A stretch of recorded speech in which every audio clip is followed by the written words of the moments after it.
वाजल्यानंतर आतून दरवाजा बंद झाला. आतून दरवाजा बंद झाल्यानंतर त्यानंतर 2 मिनिटांनंतर भारतीय जनता पार्टीचे पदाधिकारी फॉर्म घेऊन येतात आणि आता आतून दरवाजा उघडा, बाहेरून पोलिसांना आग्रह करतात. खरं तर ही सगळी गोष्ट म्हणजे डॉक्टर बाबासाहेब आंबेडकरांच्या घटनेचा अपमान आहे. एकीकडे देशात सांगायचं की आम्ही बाबासाहेबांच्या विचाराने काम करतो आणि आता अशा पद्धतीची सत्तेचा गैरवापर करून प्रशासनाला म्हणाल त्या पद्धतीने नाचवण्याचं काम करायचं. या देशात कुठे लोकशाही राहिली आहे का नाही अशा पद्धतीचा प्रश्न आज आम लोक जाहीर विचारतात. इथं उमेदवार सगळ्या जीवाची बाजी लावून काम करतात. नगरसेवक व्हायचा आहे, सोलापूरचा विकास करायचा आहे, यासाठी जीव रात्र 5-5 वर्ष काम करतात. निवडणूक आयोग इकडे आम्हाला टीव्हीवर सांगताय ही आमची नेमावली आहे. अशा पद्धतीने आम्ही टाइम ना टाइम आम्ही त्याचा सगळा हे करू. एवढ्या पद्धतीने रेकॉर्डिंग चालू आहे, पोलिसांच्या पद्धतीने रेकॉर्डिंग आहे, प्रशासनाकडनं रेकॉर्डिंग आहे. या सगळ्या गोष्टी असताना सुद्धा सगळ्या गोष्टी दाब्यावर बसवण्याचं काम या लोकांनी करायचं ठरवलंय का काय? या सगळ्या गोष्टीचा फुटेज तुम्हाला माहित आहे, लाईव्ह चालू आहे. कशा पद्धतीनं पळत आलंय, पत्रकारांचा लाईव्ह चालू होता, कॅमेऱ्यात लाईव्ह चालू होता. पण हे सगळं चालू असताना सत्तेचा गैरवापर होत आहे, दबाव करतायत, सगळ्याला फोन लावण्याचं काम चालू आहे. अहो आरोंना काम करू द्या ना आतमध्ये, त्यांचं काम महत्वाचं आहे. त्यांचं पारदर्शक पद्धतीनं त्या मॅडमनी सांगितलं होतं की नंतर मी कुणाचाच फॉर्म घेणार नाही. सगळ्यांना सांगितलं होतं, सगळ्या पक्षाच्या लोकांना. महापालिकेच्या आयुक्तांनी सांगितलं होतं, अनाउन्समेंट झाली. सगळं झाल्यानंतर सुद्धा तुम्ही ते फॉर्म देऊ शकता. त्यांचा असा दावा आहे 3 वाजता आम्ही रांगेत उभे होतो असं त्यांचं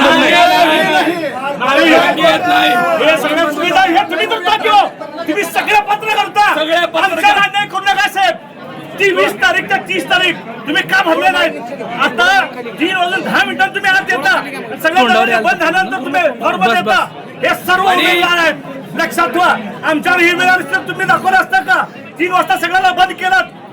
भारतीय जनता पार्टी सत्ता तुम्ही घेता का?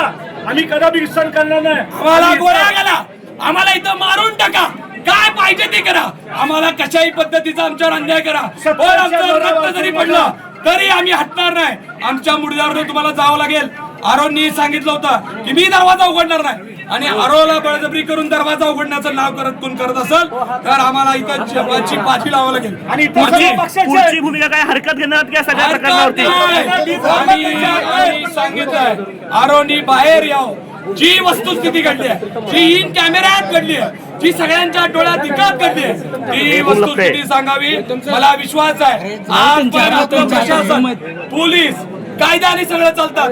पोलीस संविधान कशा पद्धतीने संविधानाचा मान होईल अशा पद्धतीने पोलीस काम करतात, प्रशासन काम करतात. पण काय मंडळी या सगळ्या गोष्टी ताब्यावर बसवण्याचं काम करायला लावत असतील तर आमचा जीव गेला तर भागणार.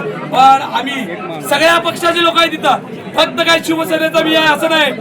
आपले उभाट्या गटाचे आमचे दासरी साहेब आहेत, चेतन भाऊ नरोटे आहेत, आमच्या सगळे सर्व पक्षीय अपक्ष उमेदवार आहेत. ज्या उमेदवारांना कुणी नामनिर्देशन पत्र दिलं नाही, त्यांना बी फॉर्म दिला नाही, अशा लोकांचं काय? साहेब कायदा सगळ्या बरोबर आहे.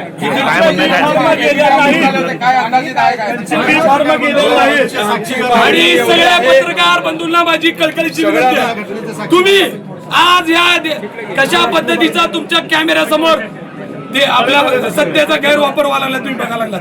माझी विनंती आहे, आपल्यामध्ये जर कायद्याबद्दल ह्याच्याबद्दल काही सुविधा असली तर या सगळ्या गोष्टी महाराष्ट्रभर देशभर कशा पद्धतीनं सत्तेचा गैरवापर चालला हे दाखवलं पाहिजे. मी हात जोडून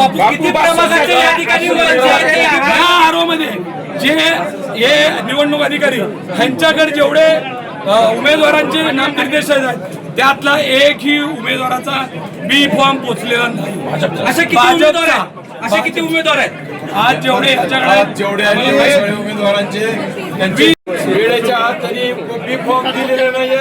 ही जी सत्ताधाऱ्यांची जी लोकांना मनमानी कारभार करून सत्ताधारी या अधिकाऱ्यांच्या वर जर अशी जुलूमशाही करत असतील तर आम्ही करणार नाही. जोपर्यंत आरो आतून दरवाजा उघडणार नाही, दरवाजा बाहेरून नाही बंद, दरवाजा आतून बंद आहे. आतला दरवाजा बाहेरची माणसं कसं उघडू शकतात? आरोनी तुम्ही सांगितलं बाहेर पाहिजे. प्रेशर करताय, दरवाजा उघडायला लावताय. आरोनी पण सांगितलं आरोनी पाहिजे. पोलीस येत आहेत, दरवाजा वाजवतायत. माझी पोलीस बांधवांना विनंती आहे, साहेब आपण असा अन्याय करू नका. तुम्ही आजवर कायद्याने चालणारी मंडळी आहे. तुम्ही कुठलेही एक पी आय साहेबांनी बघितलं आमच्या भगिनी पोलीस येत आहेत, त्यांना बळजबरी करतायत, दाबा बाहेरनं हे करा. माझी विनंती आहे साहेब, बाहेरून एक तोपर्यंत आरो जोपर्यंत आवाज देत नाहीत तोपर्यंत हा दरवाजा कुणी उघडू नका. हातून कडी आहे, त्यांना कुणी प्रेशर करू नका. रात्रीचे 2 वाजू दे, सकाळ होऊ दे, उद्यापर्यंत बसू. सकाळपासून जेवलो नाही, इथं झोपल्याशिवाय राहणार नाही. माझ्या मुर्द्यावरनं जावं लागेल, तोपर्यंत एकाला सुद्धा आमचं होते. टोकन वाटण्याचा विषय नव्हता. टोकन वाटण्याची मुदत उमेदवारासाठी होती. उमेदवार आत आहेत, उमेदवारांसाठी टोकन होतं. उमेदवारांचे आत काही माणसं अडकलेली आहेत. ही बी फॉर्म द्यायला पक्षाचे जे काही प्रतिनिधी येतात तो बी फॉर्मचा कागद होता. तो बी फॉर्मचा कागद आत पोचला. आज भारतीय जनता पार्टीच्या 3 आमदारांचा मतभेदाचा फटका या ठिकाणी त्यांना बसलेल्या वेळेत त्यांचा निर्णय झाला नाही. 3 वाजता आमदार सचिन कल्याण शेट्टी आणि रोहिणीताई तडवलकर आत आले. त्याच्यानंतर या ठिकाणी 3 वाजून 5 मिनिटानंतर आरओ 4 आणि आरओ 5 यांच्याकडे जाण्याचा प्रयत्न केला. दोन्ही ठिकाणी ऑब्जेक्शन घेतलेलं आहे. सत्तेचा गैरवापर करून, सत्तेचा प्रेशर या ठिकाणी वापरून आपलं बी फॉर्म सबमिट करण्याचा प्रयत्न करत आहेत. या राजकीय पक्षाचे प्रतिनिधी म्हणून तर आम्ही तर हरकत घेतच आहोत, पण मीडियाच्या सगळ्या बांधवांनी या सगळ्या घटना आपल्या कॅमेऱ्यामध्ये टिपलेल्या आहेत. मी आपल्याला देखील विनंती करतो की मला तुम्हाला इन कॅमेरे सांगायचं आहे, या खोलीला बाहेरून खिडकी आहेत, त्या खिडक्यातून मागून कॅमेरे पाठवा. खिडकीपाशी माणसं उभारलेत, पण खिडकीतून कागद आत जाऊ शकतात. तुम्हाला माहित आहे, हे माणसं काही बनवू शकतात.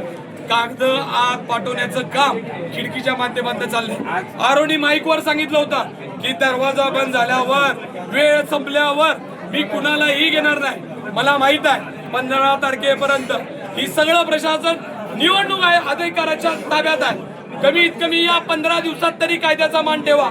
या 15 दिवसात तरी तुमची दादागिरी करू नका. या 15 दिवसात तरी पोलिसांचं काम करू द्या.